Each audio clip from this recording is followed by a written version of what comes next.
Bonjour, je m'appelle Joy Excelson et aujourd'hui on va regarder le livre de Nahum. Et j'aimerais commencer en regardant un clip créé par Scott Pitt qui est un encadrant de SBS à Lake Lure. Scott a créé ce clip comme une introduction pour le livre de Nahum et j'ai pensé que c'était une information vraiment utile et intéressante pour vous. Donc voilà le clip. La Syrie.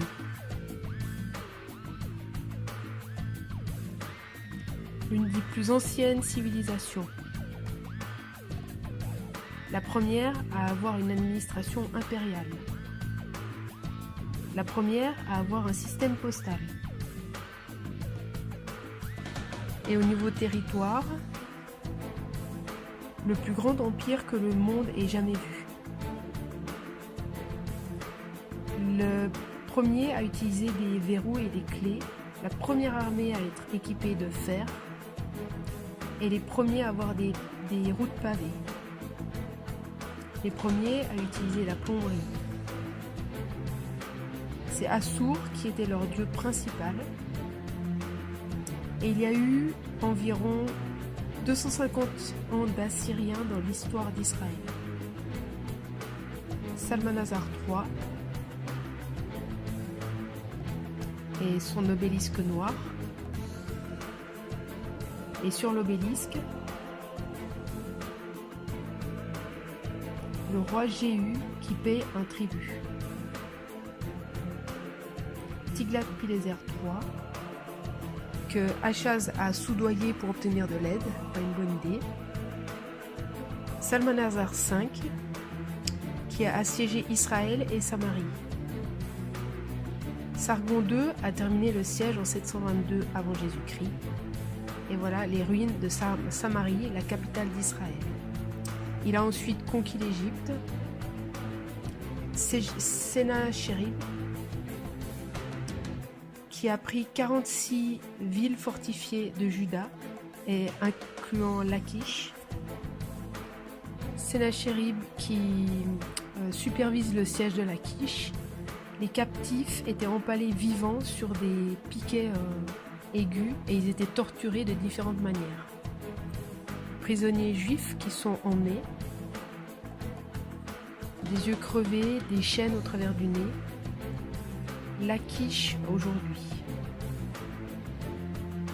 Sennachérib a tout fait noter sur ce prisme, sauf la destruction de 185 000 de ses soldats par Dieu. Esarhaddon, qui a pris Manassé et qui ensuite l'a relâché. Assurbanipal, l'un des rois les plus brutaux d'Assyrie, et qui a forcé Manassé à payer un tribut. Il s'est emparé de la ville de Thèbes en 664 avant Jésus-Christ, et il a coupé la tête d'un roi élamite et l'a suspendu à un arbre et ensuite mangé en dessous. Il écorchait vif ses ennemis pour exposer leur peau. Ninive, la couronne de la Syrie. Ses murailles étaient d'environ 7 km de circonférence.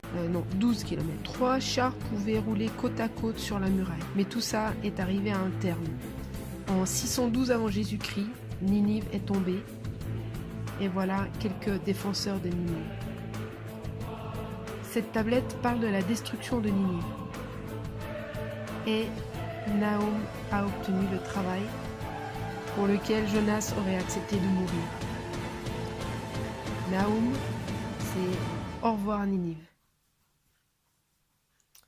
Maintenant, on va regarder qui est Nahum. Le livre commence en Nahum 1.1 par menace sur Ninive, livre de la vision de Nahum l'Elkoshite ou de Elkosh. En fait, on n'a aucune idée de où se trouve cet endroit. Et on suppose que c'était en Juda. Mais en fait, ça n'a jamais été réellement localisé. Et en fait, on ne connaît absolument rien d'autre au sujet de ce prophète, mis à part ce qu'il a écrit dans ce livre. Quand est-ce que la prophétie a été écrite ou prononcée? On a quelques preuves internes dans Nahum 1, verset 12. Il semble que la Syrie est encore au plus haut de sa force. Elle est encore forte. Et ensuite, dans Nahum chapitre 2, le prophète décrit la destruction et l'annihilation complète de la ville de Ninive. Mais ça n'est pas encore arrivé. Ensuite, dans Naoum 3, versets 8 à 10, il est question de la chute de Thèbes. Maintenant, on va voir quelques preuves externes. En 663 avant Jésus-Christ, les Assyriens ont conquis Thèbes. Ensuite, on voit que de 668 à 635 avant Jésus-Christ, le dernier grand roi assyrien était Assurbanipal. Et on a là les dates de son règne. Et une fois qu'il a fini de régner, c'est là que la Syrie a commencé à descendre, à décliner. Et donc elle n'a plus jamais eu sa grande force. Et ensuite a eu lieu la chute de Ninive en 612 avant Jésus-Christ. Donc on arrive à la conclusion que ça a été probablement écrit ou proclamé entre 663 avant Jésus-Christ et 135. Et ça se passe environ 250 ans après Jonas. Les lecteurs d'origine ont dû vivre sous le règne de Manassé ou au début du règne de Josias. Manassé a régné de 686 à 642 avant Jésus-Christ, puis Josias a régné de 640 à 609. Juda était un état qui était un vassal de la Syrie, mais il a eu une plus grande liberté à partir du milieu du règne de Josias et pendant la deuxième moitié de son règne. Donc, quelle est la situation des auditeurs ou des lecteurs d'origine? En fait, sous le règne de Manassé, si vous vous souvenez de son histoire dans le livre des rois, et aussi dans 2 Chroniques 33, versets 1 à 20, on voit qu'il a été un des pires rois de Juda. Souvenez-vous qu'il avait rétabli le culte de Baal et d'Assour. Il a même sacrifié ses fils et il faisait de la sorcellerie. Et Dieu a même dit qu'il avait été pire que les nations qui étaient là avant les Israélites. Donc il a été emmené par les Assyriens à Babylone avec un anneau dans le nez, avec un crochet dans le nez. Donc, et ça se trouve dans 2 Chroniques 33, verset 9. Mais ensuite, il a fait appel à l'Éternel et il s'est repenti et le Seigneur l'a restauré. Dieu l'a rétabli en tant que roi en Juda. Et on voit qu'après ça, il y a eu une période de paix et qu'il a pu faire quelques reconstructions en Juda. Ensuite, pendant le règne de Josias, ce qui se trouve dans 2 Chroniques chapitre 34. Et là on voit que c'était vraiment un bon roi et on voit que dans la première partie de son règne, il a fait des réformes, il a débarrassé le pays de toutes sortes de mal, d'idolâtrie, il a détruit les hauts lieux et il a ramené le peuple à adorer Dieu. Donc les premiers auditeurs de Naoum ou lecteurs se trouvaient donc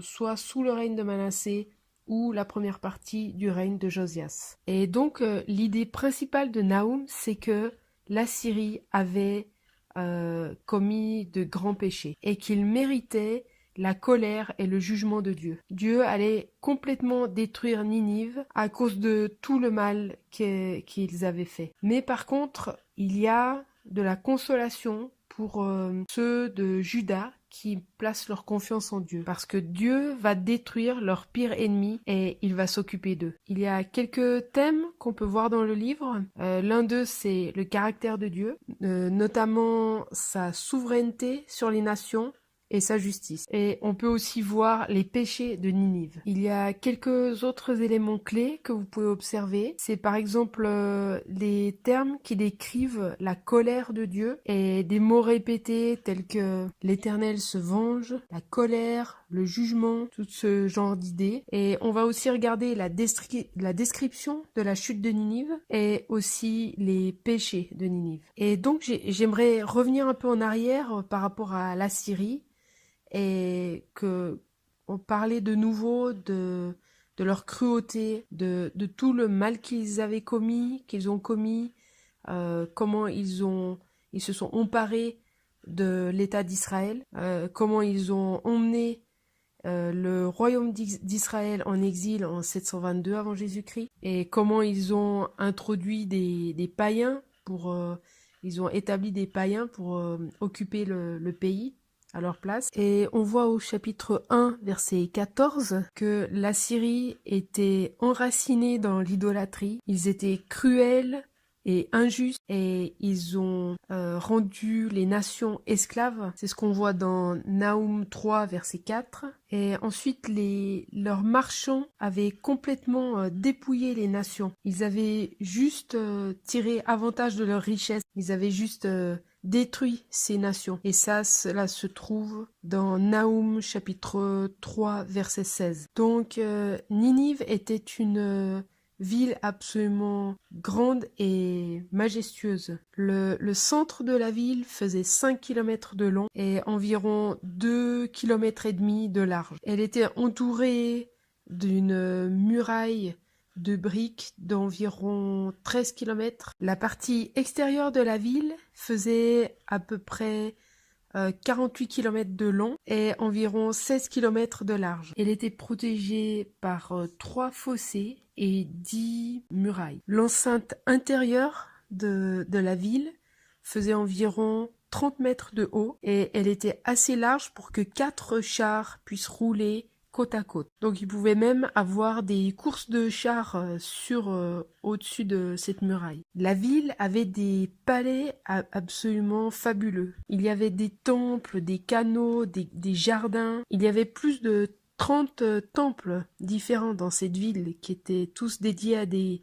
dieux différents. Ils étaient remplis d'or et d'argent. Marchand, elle semblait tellement implacable. En fait, il semble qu'elle était capable de tenir un siège de 20 ans. Les marchands avaient apporté des quantités incroyables de richesses dans cette ville. Mais comme Naoum l'avait prédit, qu'elle serait prise facilement dans Naoum 3, verset 12, la ville fut prise en seulement 3 mois.